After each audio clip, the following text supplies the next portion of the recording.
welcome to the reading. Are you an experienced astrology user or not at all?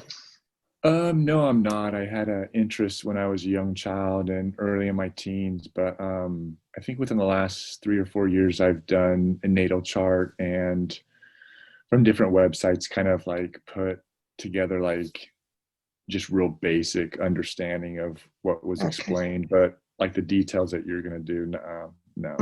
All right. Okay. Is there anything specific that would interest you Yeah, from so there? I think you did mention the Yods.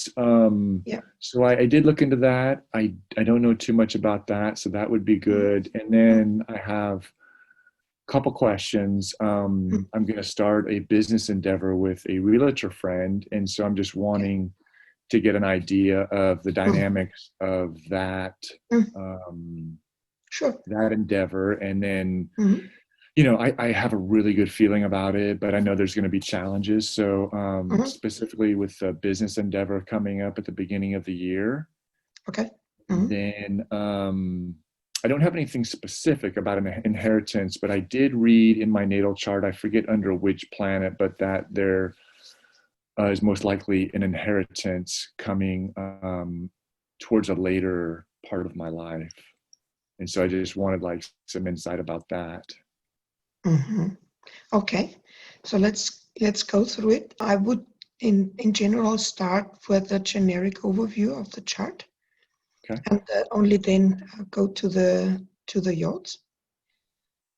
Like with Libra rising and a Libra sun, you're someone who's after harmony and in general would have others decide and appreciate if they make a decision because you don't bother too much about a lot of things in life. There's many things if we go left or right, or if we go to this restaurant or to the other restaurant, if the other person prefers something, you don't mind at all. So it's not that you don't want to decide such generic things in life. You're happy if the other person's happy, and that's all fine. Then we have a moon in Virgo in the 11th house. This is basically the best moon to have, although it's not domiciled. The domiciled moon would be in Cancer because every planet rules a sign. And Cancer is the sign ruled by the moon. But typically, the moon in Cancer would be at times overwhelming with care, overwhelming others with care, because it's so much after belonging together that it might overlook that others may not wish to belong so tightly. And the moon in Virgo is a naturally nurturing and helpful kind of character who would respect also distance that others may need. Like, for instance, someone with moon in Aquarius may need a lot of distance from others and a lot of freedom to roam around. And you would respect all those kinds of people. Then we will have to look at your Venus. This is what you love. Venus we find here in Sagittarius in the 3rd house. This would mean that you love everything that is international and philosophical and well-intended. Like if you receive a present, for you it would matter whether the person puts a thought behind it. And not, for instance, whether it's exceptionally expensive or something like that. Then we would need to look at your 4th house. This would be the heritage and the home, and stands out here because Jupiter in any house would typically be rewarding and good. So we have here Jupiter in the 4th house would mean this is either a home that is very much intended to provide freedom with Jupiter in Aquarius, and is also very stable because the fourth house starts in Capricorn. The ruler of the fourth house of Capricorn, Saturn, is found in the opposite sign, if you look at this here. And where we had like a ruling planet, Moon, that would rule Cancer, Saturn would rule Capricorn. And in exile is when a planet is in the opposite sign of the sign that he rules, like here. Mm-hmm. That would mean one of the parents was quite different from the norm in the home country, or was from another country, typically. Is this the case with you? I would say this could be the father in this case.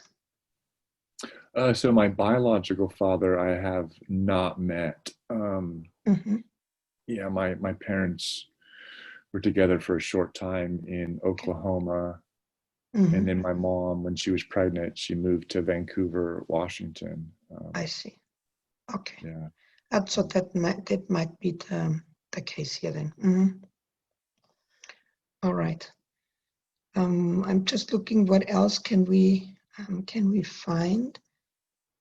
The moon in the 11th house would mean that there is likely one child.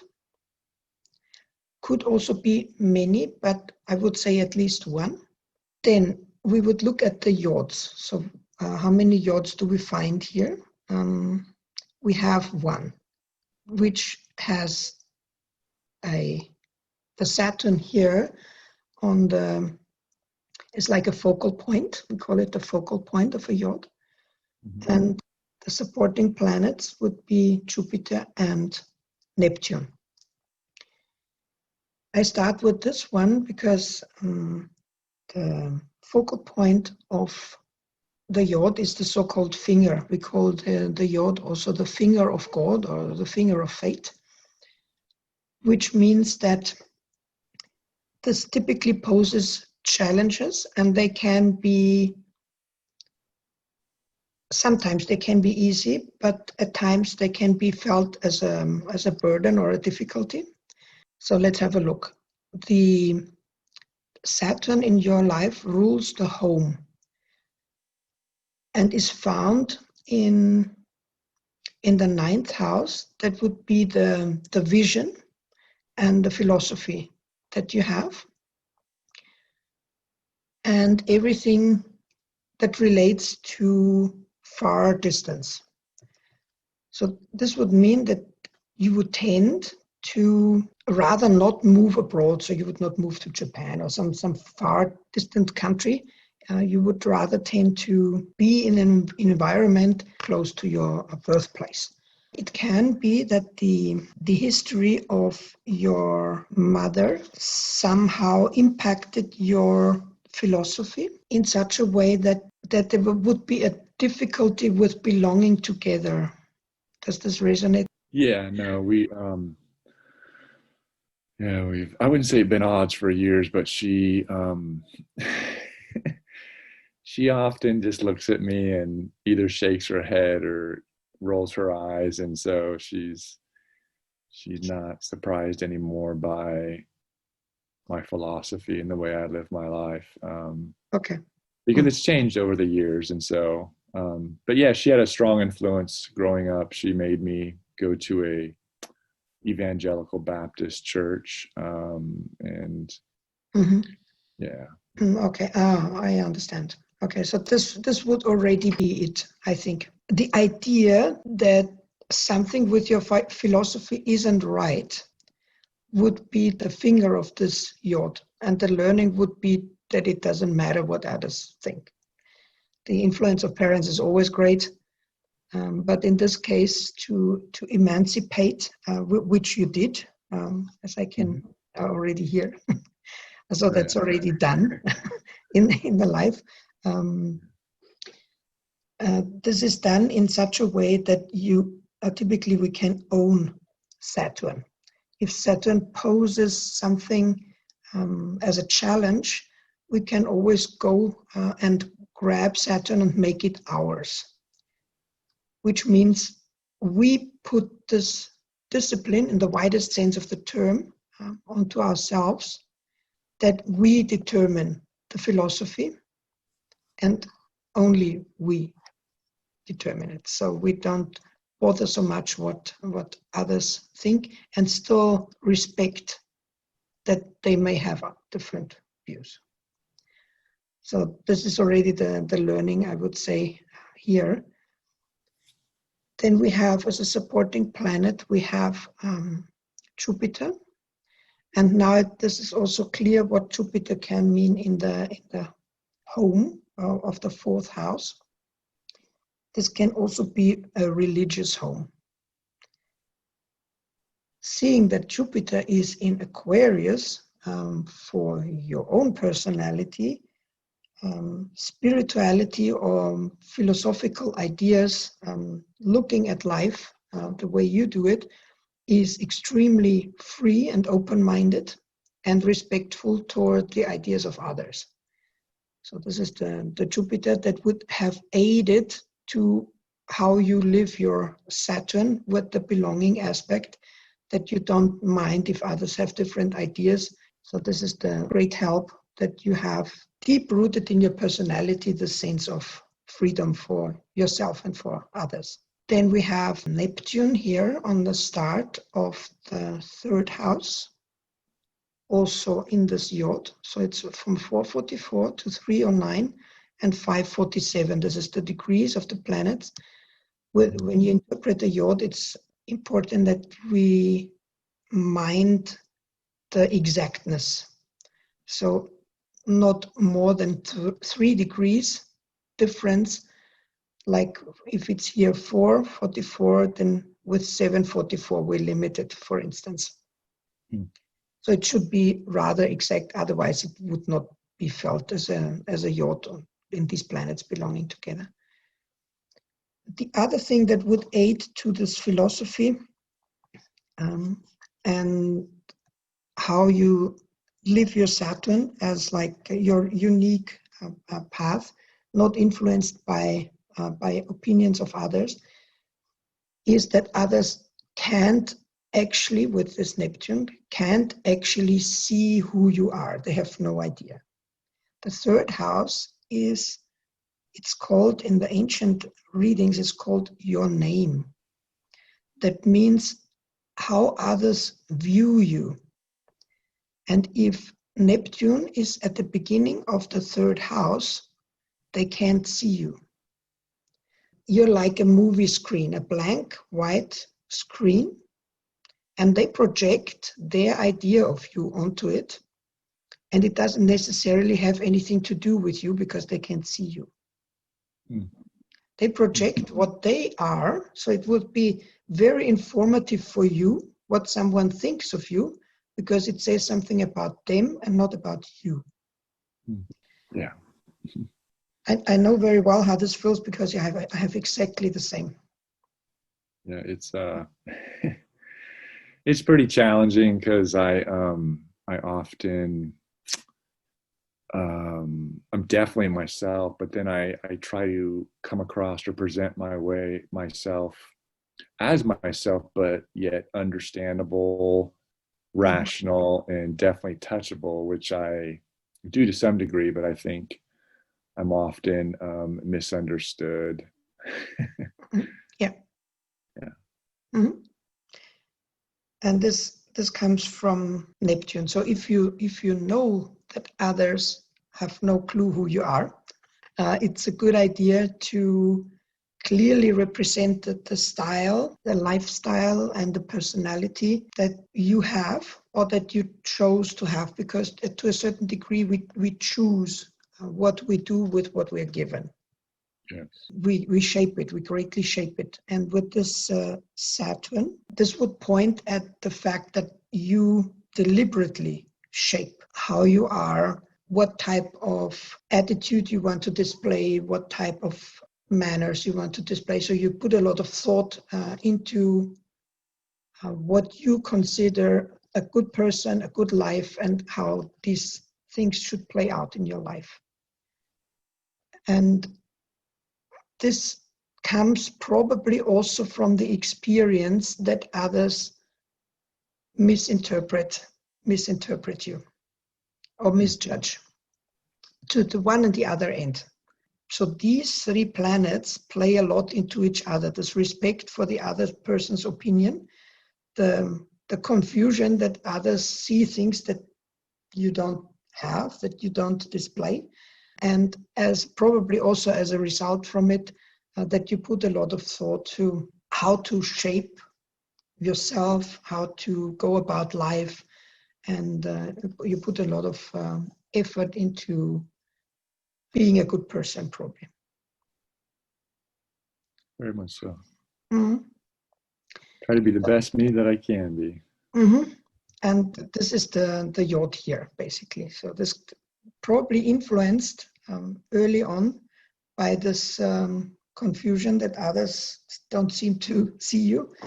On the other hand, I must say from my own experience, I found this is an advantage, because with the second house in Scorpio, it's probably the same with you, like I feel with myself. I'm somehow secretive about who I am. I don't want it to be on display. I want, this is with the second house, is secretive about my values. I want to decide what others see. And I want to keep my privacy. So this is very important. Probably the same with you. Mm-hmm. Mm. I'm fairly open, but there's certain things I'm pretty under under tight wraps, but yeah. The other Yod would be one that has Mars here as a focus point, and then points to Neptune that we already had, and Pluto. Mars rules your 7th house, which starts in Aries. So this can be theme. This Yod can revolve around relationship. So we have the other ruler of the 7th house, Pluto, also in this Yod. And the interesting thing with all planets that are in the 12th house is that they are not visible, or not easily visible, or rather secret. That would mean that it could be that sometime in your life, either repeatedly as a pattern or all the way along, you could have been confronted with a partner who doesn't want to appear in public, or who wishes to keep a relationship secret. Did this happen in your life? Like an intimate partner or a close friend, a female friend? Both, or just rather relationship oriented. That you met people who had the tendency to be, or wish to be. There's been a handful. I have one particular friend who's that way. He's a male friend that's about my age, but yeah. Okay. And the other ruler of the 7th house, so there will be two types of friends. With the signs that have two rulers, we have also these two types represented, unless both rulers would be in the same sign, which can happen. This is not the case here. So one ruler of the 7th house is in Taurus here, very visible, and the other one is in Libra in the 12th house. So this would be the secretive one. The interesting thing is that both your rulers of the 7th house are in exile. They are in the sign opposite the one that they rule. Mm. Like also here, we had the same with Saturn, if you remember. Mm-hmm. And now we have the same with both rulers of the 7th house. So both Pluto and Mars rule Scorpio and Aries. So now opposite sign of Scorpio is Taurus. So we have Mars in Taurus as an exile. And we have Pluto in opposite sign of Aries in Libra, and it's also in exile. So this would mean that partners, a partner or more, would be different from the norm. I put it in this context because it can be a lot of things. It can be that they are from a foreign country, they were born somewhere else, for instance, be a typical application of difference from the norm. It can be like from the neighboring country or something like that. And my ex-wife of 15 years, she was born in Zambia. Well. Yeah. Mm-hmm. Yeah. Mm-hmm. What else do we see in this yod? So yeah, the partner can pose some challenge here. With Pluto in the 12th house, this can have a subconscious theme where there is like a non-tangible, maybe fear related to partnership somehow. Yeah, I was married for 15 years. Not too long after that, I had another relationship for almost 3 years, and so I'm kind of burnt out on relationships, and yeah, there are just some things that I'd prefer not to. I'm not sure if it's deal with, but just go through the challenges of relationship, primarily living in another person's space or having them live in mine. So yeah, I'm not in a hurry to live exclusively. I'm not sure I'll ever do that again, but if I do, it's not on the radar, and I'm not in a hurry to get into it. So. Okay. Yeah. Yeah, I understand. I think it would need to fit where I understand this better than you think, because I also have Chiron in the 7th house in Aries. Yeah. Oh, you do, huh? Yeah. So I see a lot. I'm also a Libra rising. So. Oh, okay. Yeah. So there's a lot of similarities, huh? Similarities. So I can really relate well to that. So there's a lot of things that you're not willing to tolerate. This is the Chiron here in Aries, not willing to tolerate in terms of also attitude and values, probably. But we've been with a Yod. So this Yod would point at a certain disappointment in relationship. Now that you said it, I'm always careful of interpreting something that doesn't need to be, but now that it had already appeared as a disappointment, we can address it, because it can also be a challenge that you avoided, for instance. You didn't, so it appeared as a disappointment. And as a second one, because Mars is in retrograde. So basically now you had that.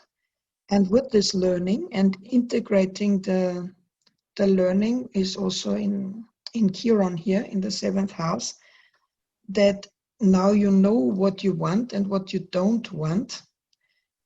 And basically this would free you for having a relationship that you would like to have. And also probably this Neptune here, with you being misinterpreted for something that you're not, would have played into the disappointment. So probably if you ever consider someone, this is likely then someone who would see you. It would basically come through as someone senses who you are correctly.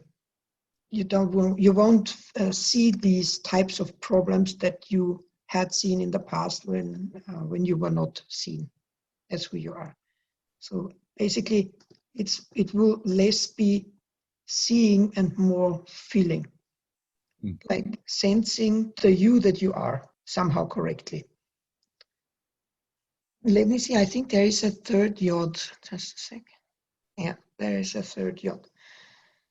The third yod plays into this Neptune that we've had already. So it's known planets.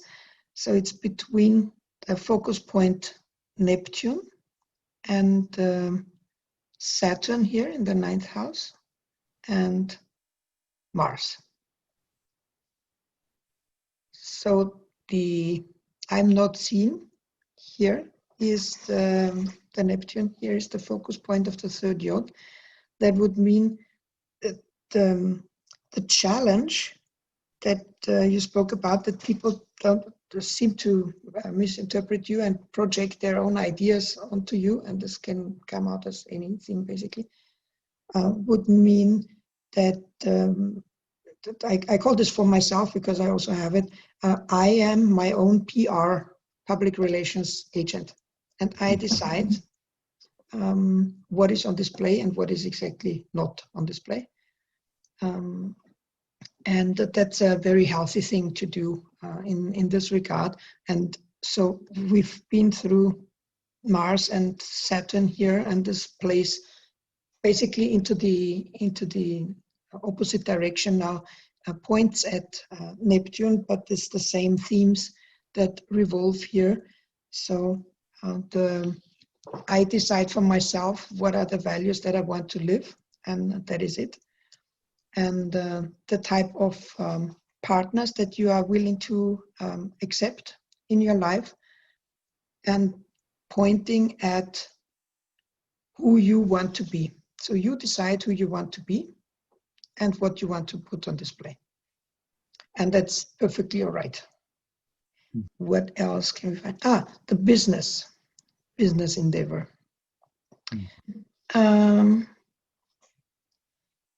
Your professional life revolves around this moon here, because it rules the 10th house. The 10th house as such is empty, which means we also don't have any disturbance there, which is good. So you can freely shape it. And moon in Virgo typically earns decent money, has their books in order, and calculates well. So is something with a very sane mind, who is very careful and correct. So generically, nothing much can go wrong from the birth chart, seen from the birth chart. But you said it would be something that you start in January. So we'll have a brief look into the transits and a couple of other things. So let's check. At the beginning of the year, we have Saturn approach a square to your Mars. This could be a disagreement, a severe disagreement. So probably beginning of January, not 100%. Can you still determine the date? So I'm pretty much settled on doing it. It's just that's when we're officially gonna like launch our partnership. There's things that we need to discuss. Some things this month, some things next month, and then I think the beginning of December, definitely like the first week, 2 weeks, like things are going to be much more clear, because there's other things that are contingent on us joining together, primarily with my realtor friend. Yeah. Let me check. And the start would be 1st January? I would say within the first couple weeks. We don't have a set date, but it's more of like a an announcement, an outward letting know our business associates and as our friends that we're now together, we're working together, and how can we serve our sphere, family, friends. Yeah. So you're looking for like maybe a better time to announce and to launch? Okay. Yeah. So I would be willing to do it. I'm not sure how much would change, but with maybe like the last week of the year. I think that would also be suitable. Okay. In between like Christmas and New Year's, like that last week. I would see the rather toward the end of January better, or a lot earlier. Not sure if this is possible. So what do you mean? What's a lot earlier? Is it Like beginning of December? Okay. Because she has a meeting, I believe it's the 1st of December. That's pretty important. And then that's like a pretty important meeting with her firm. And then different things from that meeting will affect me. So. All right. Okay. Well, then it's only after that you can like reasonably decide. Yeah. So it would be within the first week of December. And then depending on what happens, if things are if there's a change of plans, then yeah, I could see maybe like later in January. But if it kind of goes good, or how she thinks, then we could maybe announce like shortly after that. I would see around the 20th January as a good time, honestly. January 20th? Or after. Okay. And what is that what's the reasoning for that specifically? Is it, you said that's yeah, the disagreement. Oh, yeah, the disagreement with the Saturn squaring Mars. Okay. Yeah, rather, the 23rd, January 23rd. I'd rather, the later in January, the better. Okay. The foundation horoscope of something is relevant. What you could also do is like agree between the two of you, like in the first couple of days in December, and then make an announcement anytime later. Then it doesn't matter. What matters is the foundation horoscope when you agreed. Like, when do you make the contract, for instance? Gotcha. Okay. So this matters. Basically, an announcement can go out at any day, on any day. It doesn't matter, really. But the agreement matters, because this is like a baby born and has a chart. And if the chart has a disagreement in it, which is in a normal life is a day you have a disagreement, so okay, with someone. It doesn't necessarily need to be this person that you doing business with, but there's some disagreement on that day or somewhere in these days. Saturn is not set on one specific day, but it can happen in the course of a week. It can happen. Then you don't want this in the foundation horoscope of a new business. That's what I mean. Okay. So if you agree on December 3rd, yes, we're going to do this. Great. The meeting worked out and this is what we're going to do. Shake hands and yes, then this is the foundation. Okay. And whatever you communicate ever after doesn't really matter too much then. Okay. That was good info. Thanks. Then let me just check something else. You get transits, which is all kinds of life events that we see with transits. Also daily things like the one we spoke about now, that you have a couple of days where it's not so ideal for like business endeavors. But then you have progressions, which only show you the big themes of life, because it's a slow motion chart for short. And then you have solar charts, which give you from 1 year from your birthday to the next. So they would always look at 1 year around the birthday. Now your 1 year around the birthday is coming up, as I can see. Happy birthday. Thank you. So we're going to look at your solar chart. Yeah. So here your chart is on the outside. You see here the rising with Libra, so I'm stuck on the outside. And on the inside, we have the solar chart that starts on 20 October this year. Solar chart is triggered when the sun is exactly in the same place as it was when you were born, like 28 degrees 0 minutes in Libra. And this year, when the sun is 28 degrees 0 minutes in Libra, this will release your solar chart for this year. Nice. And so now here we have a year where you are going to do something that will cater very much freedom of mind with Aquarius rising. You will do something that you were meant to do, like you will come across a life task, and this will happen totally in total harmony. It will come almost by itself. It will have something to do with your home. Probably you will do or say something that is important for someone else. You will realize once it's done, and it will be good. Very, very, not very specific, but it's a natural thing that will happen, and probably very positive as an encounter. Could be family related. Okay. And then we see this massive trine here to your Venus. Venus is also your ruler of birth because it rules Libra. Mm-hmm.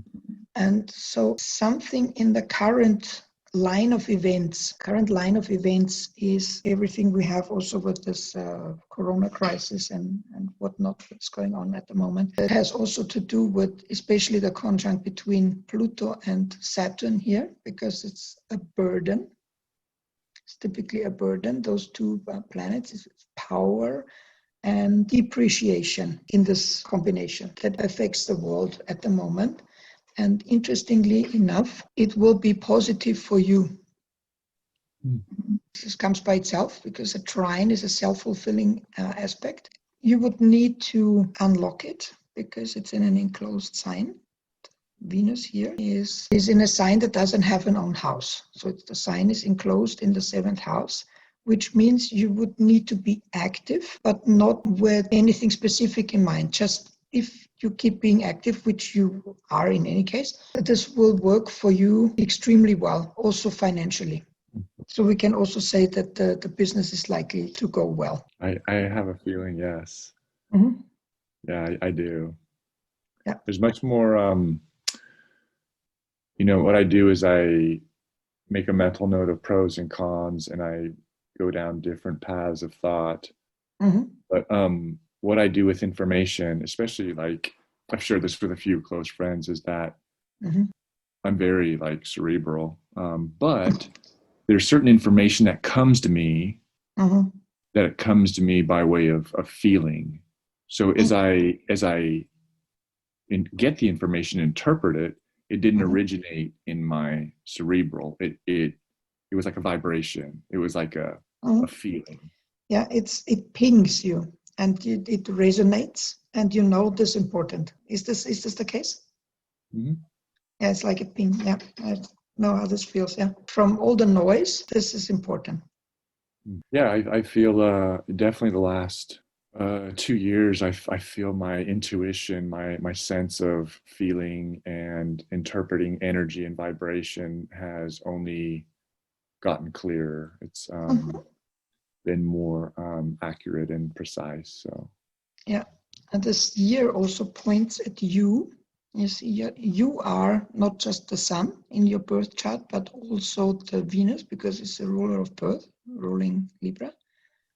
And so the result of the coming year points at you, which means will work out beautifully with a trine, that certain conditions in society at the moment will work out very well for you harmoniously.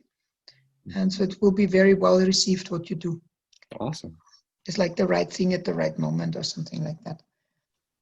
That doesn't mean that there won't be any tension, yeah? Because of course there will also be tension. But now you're in an age that you know that this will be the case. It's no surprise there.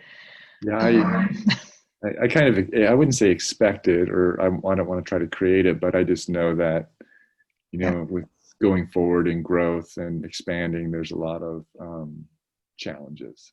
Yeah. Yeah. But now with your moon in Virgo, it's part of the day and part of the deal. Yeah. So But what matters is the generic outcome, basically, because you can have a lot of hassle in life overall, altogether, and nothing comes out of it. And here, the energy that you put in solving certain problems and working towards it will work out beautifully. So that's the message. So, Awesome. Yeah, I think we've seen this one. And then the progressions is big life events. Progressions basically is something that is also mentioned in the Bible, interestingly enough, because somewhere in the Bible it says your days will be your years. And this is how we calculate progressions. One day of your life will be counted as a year. This is the fractal idea that as it's in the small, it will be in the big. And this is also the reason why we can see childhood patterns so well in later years, because they play out on a larger scale. And so if you put a transit one day after your birth, then it will be the progression for the first year, for instance. This is how we work this. Don't ask me why it works. I've been asked so many times, why does astrology work? I don't know. It just works. There is, of course, certain ideas that we can put to it. Nature is being influenced by the moon intensely. I mean, everyone who has a farm and works with plants will know that it matters when you cut a bush, for instance. And if you do it in the wrong time, it's not going to work out so well. And so basically we know this, and the same works for people and for businesses, and it matters how we are in relation to where we are. Yeah. So would you say that astrology is a science with the element of like trying to predict the unknown, like having like almost like I wouldn't say a weather forecaster, but a science with like the element of like accuracy and inaccuracy with prediction? Yeah. My teachers insisted it is a science, and that's why I sometimes take a little longer to combine the meaning of the planet, the house, the sign, and the aspect and the relations, the quality in the sign. So it's rather complex, but it's a calculation. Sounds hard because it should also address the emotionality of a person, but also here we have to be precise, because like for instance Mars doesn't feel anything. Moon feels, and if we start speaking about my Mars feels something, it doesn't. It simply doesn't. And if we stick to these exactness rules and precision rules, we can basically determine the quality of time, not what is going to happen. And that's a very different story, because what is going to happen is what we do with what we're given. And with your talents, for instance, you can do a lot of things. You can also sit on the couch and never do anything with your talents. You still have the talents, but you don't do anything with it. So it's not set in stone that with a certain chart, you will have a certain life. It matters what we do with it. And we see that a lot of people with very difficult charts thrive, and others with easy cheesy charts sit on the couch. So basically the quality of time just tells us when is a good time to start a business, for instance, or what type of talents a person has in principle. But it doesn't tell us what the person is going to do with these talents. So even in a challenging time, a lot of good and positive and reasonable results can come out of it. And if I go into a time saying my next 2 years will be hell, then you will have hell, as you decide. Mm-hmm. You can make something good of a challenging time and say, okay, these 2 years will be a bit more, there will be a bit more work to do, but I'm going to use the time to prepare for or whatever.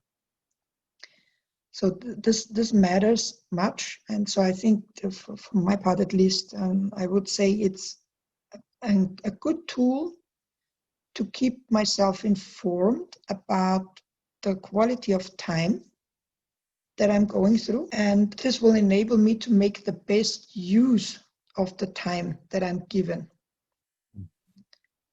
Like if it's like a 2-week phase where things go slow, then I won't go and start a new project then. Or if I have like a day with moon in Scorpio, I will finish a project but not start one, or not send the project offer on such a day. I will do it the day before or the day after the Scorpio moon, for instance, because it would indicate that Scorpio moon would indicate things that we close, like finish, finish up, or end, all things that end, but not the ones that start. So you will see me send off the project offer at moon 0 degree Sagittarius. And I keep doing that, and it works beautifully. I keep doing this the last 30 years like this, because I said I don't have time to send out offers, putting the time to putting them together, sending them out, and then they being ignored or whatever, overlooked, turned down. I don't have the time for that. So I just want projects that are being seen and taken up. Yeah. Also meetings. I once had just a brief story. I once had a colleague who insisted that a certain seminar would need to take place on a day with the Scorpio moon. So I said, I'm not coming. I should have been the teacher. I'm not coming. I can do this. So that eventually he argued me into that I'll be present, but someone else will do the teaching. So I can intervene in case. Okay. It's terrible. It was, yeah. I think we took half a year to take everything apart and restart it. That has been, it didn't go so well there.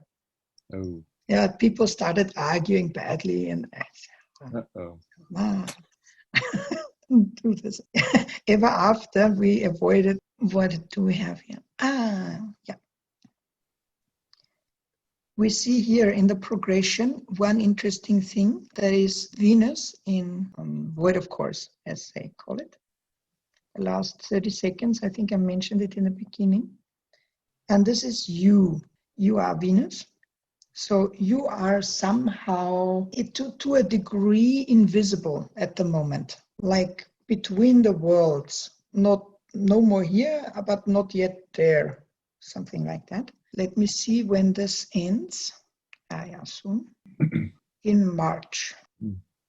March will be a new phase, and it will be clearly visible. It will have much higher degree of freedom, and it will be very innovative, creative time, because now your Venus arrives in Aquarius, and this is much freer than it has been in Capricorn. So this will be a great long phase that will be very positive. So it's going to be better and better by the day, basically. It's visibly better.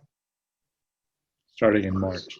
Yeah, March 10, something like, early March. Okay. Yeah, will be clearly to be felt. Much higher degree of freedom. Also income-wise, this would be very good. So prospects very positive. Yeah, it's going to be years and years of positive development. Yeah. Mm-hmm. Wonderful. Mm-hmm. So this is what we can see here. See, Venus here changes signs, and at the moment it's a bit of a limbo. The interesting thing is, I saw this with in my chart like last year, that as from March I'm going to be in a little bit of a limbo state. I thought, can this be? And then came Corona. I said, yeah. And so likely Corona is going to be over in March, because we can see it in your chart. Yeah, what was real interesting this year is that's when I really started my business started to pick up with clients was in Mhm. March, all the way through July. It was pretty busy for me. So there's been a slow Mhm. time, and recently it started picking back up again. So Mhm. Have you had the impression that aside from business that you were a little bit hidden away in some respect? yeah, so I've been actually going through something. So I work a full-time job. I've done that for over 15 years, Mhm. and I've been doing my business, my real estate business, for in the state of Washington for 3 years, Mhm. and 2 years in Oregon coming up in January. Mhm. But my other job, I had it's kind of a long story, but I had three different interactions with a specific manager at my work in 2018. Mhm. And they were like, 2 to 3 months apart. But the last one was a very unprofessional encounter. It Mhm. happened different places over 20 minutes. Anyway, long story short is I Mhm. ended up getting demoted Mhm. in January of 18. And so I have been in what's called the grievance process. And so I have a lot of coworkers from different work groups coming to me and they're like, "Hey Paul, Mhm. like what's going on with your situation?" Because Mhm. what happened was, yeah, it was very unexpected the way I was dealt with. Mhm. And not only that, but the manager I had my incidents with, he ended up getting fired principally for the same things that involved me the Mhm. next year in August of 2019. So actually, it made sense for me to like soon after Mhm. that to get my position back, Yeah. but I haven't. And Mhm. I haven't been frustrated. I'm like, I'm pretty patient. Mhm. But I think in April of this year, I'm considering actually hiring an attorney. I just kind of think I'm being put Strange. on the back burner. I'm being like just brushed aside. And like I said, I can't emphasize it enough. This has been an unjust demotion, and a lot of Mhm. people see that, and Yeah. yeah, Okay. Yeah. That is the case. So likely this is going to be resolved by March. okay, great. So I'm and looking yes, for, this was the case. yeah, This was the because case. that This hidden that away will, case, like overlooked, brushed aside. Yeah. yeah, Case. and but that will also, there's a couple things that'll also affect my at least with that particular job, my wages. I'll it was a pretty significant pay cut that I had to take. Hmm. And then Of also I course. have some support obligations, a very large one that will end at the end of May. So Mm. in the springtime, definitely I'm looking forward to Yeah. a boost in Yeah. income. Yeah, Yes. Hmm. Yeah. Can see that. Yeah. So it's going to be resolved great. to your advantage. I believe that. I do. Been a long time coming. Yeah. Yeah. That's a drain, something like that. Yeah. Definitely. And the interesting thing is, for instance, with the moon in the void of course, like you had now the Venus in the progression, which is a slow motion forecasting chart that we have. If you have at any moment moon in a normal day chart, like now, for instance, you had a second question, and I admit that I just remember the business. Yeah, it Um, had to do with inheritance. oh, okay. Yeah, later in life. Um, Forget which house it was, but I read something off a different site when I did a natal chart reading 3 or 4 years ago. I forget which house it was with the sign. Um, it it can happen now, I would say, in the phase that is coming now, with your progressed Venus approaching Jupiter here. Because Venus is not just a ruler of birth, like a ruler of your horoscope, and just represents you as a person. Also in later derivative charts, as we call it. It also represents the 8th house, and the 8th house is what we receive from others. So typically you would look at also scholarships, inheritance, all kinds of other things that we receive from others.